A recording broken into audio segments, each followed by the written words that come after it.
सत्संग के वचन धुन सुन कर मन समझाई। कहते हैं, जब हम सभी धर्मों, जातियों और संसार की विभिन्न धर्म पुस्तकों पर ध्यान पूर्वक विचार करते हैं तो यही पता चलता है कि हमारे और परमपिता परमात्मा के बीच में अगर कोई पर्दा है तो वह केवल मन का ही है।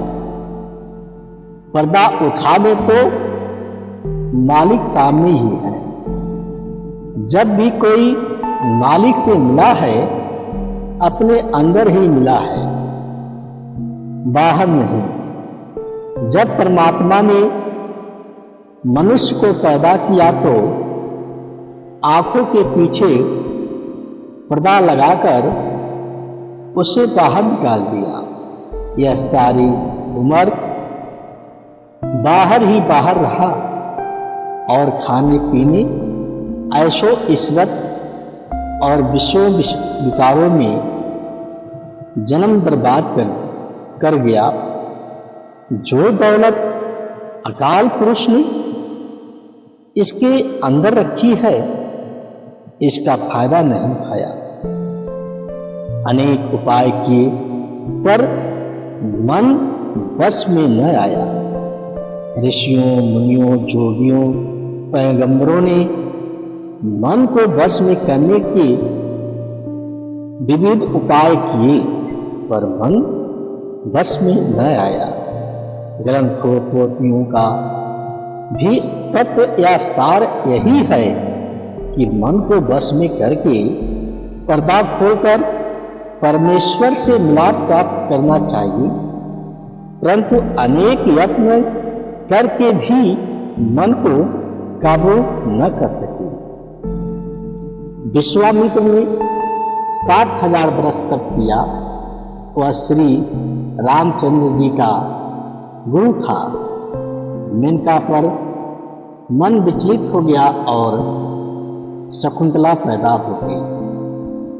इसी प्रकार अन्य बड़े बड़े महात्मा, पीर, पैगंबर धोखा खा गए, परंतु जो महात्मा या संत धूर धाम पहुंचे हैं, यह उनका जिक्र नहीं है। उन्होंने मन को अपने अधीन कर लिया है।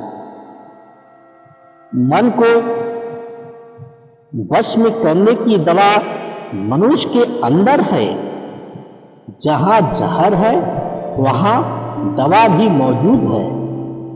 जहर भी अंदर है और दवा भी अंदर ही है। जितने महात्मा सचखंड या मुकामे हक पहुंचे हैं, वे चाहे हिंदू ही थे या सिख या ईसाई या किसी और जात के, सबकी सफलता का भेद एक ही है और वह है धुन या शब्द, जो कि मनुष्य के अंदर है।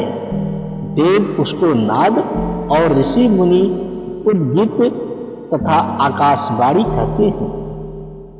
मुसलमानों ने उसको कलमा बागे आसमानी और कलामे इल्लाही कहा है।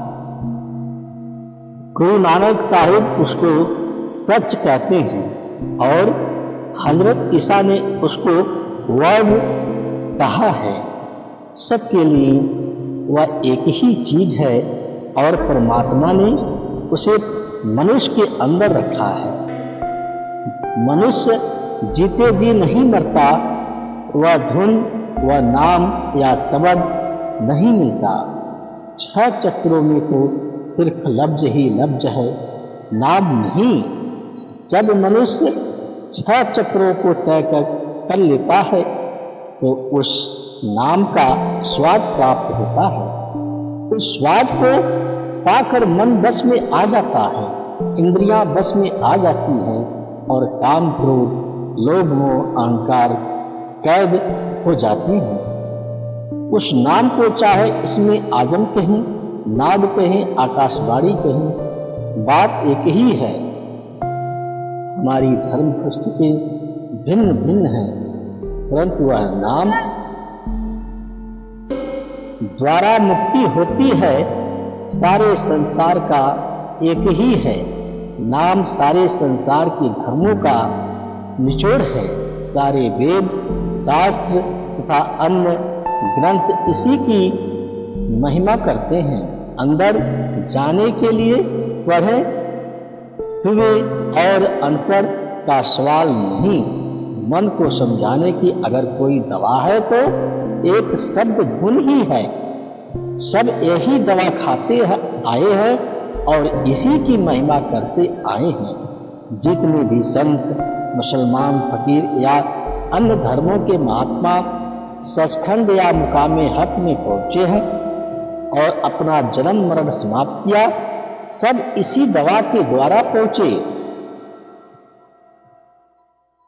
मौलाना रूम, शम्स तब्रेज, ख्वाजा हाफिज तथा अन्य सभी महात्मा इसी दवा की महिमा करते हैं। परंतु यह दवा किसी मनुष्य की बनाई हुई नहीं, किसी इंसान की घरत नहीं। यह ईश्वर रचित है और सतयुग से चली आ रही है, आज की नहीं है।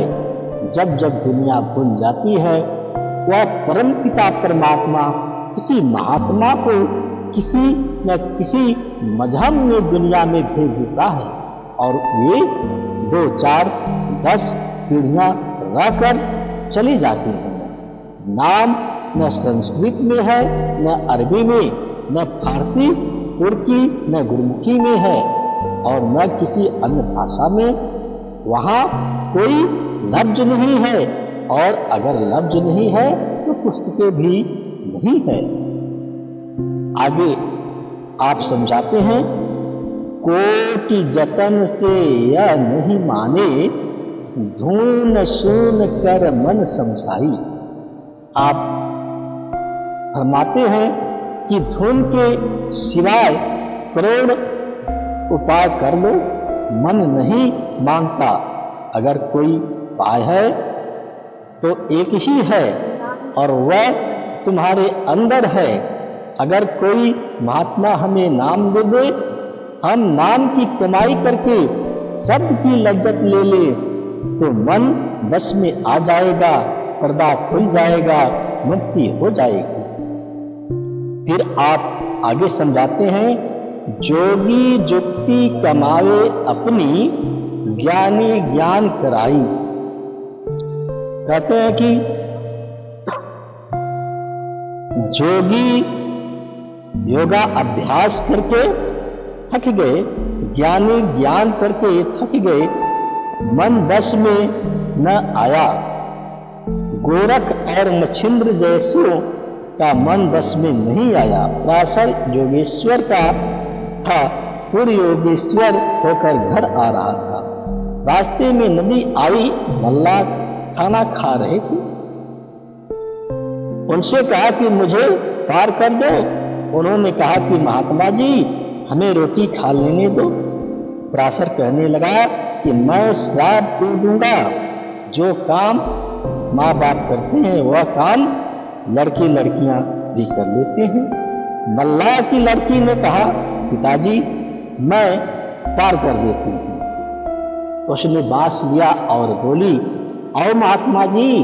अब पराशर ने इसने इतने वर्षों स्त्री की शकल भी नहीं देखी थी। मन बेईमान हो गया। उसने बुरा ख्याल प्रकट किया। लड़की ने कहा, हम मछुए हैं, मेरे मुंह से आपको वो आएगी।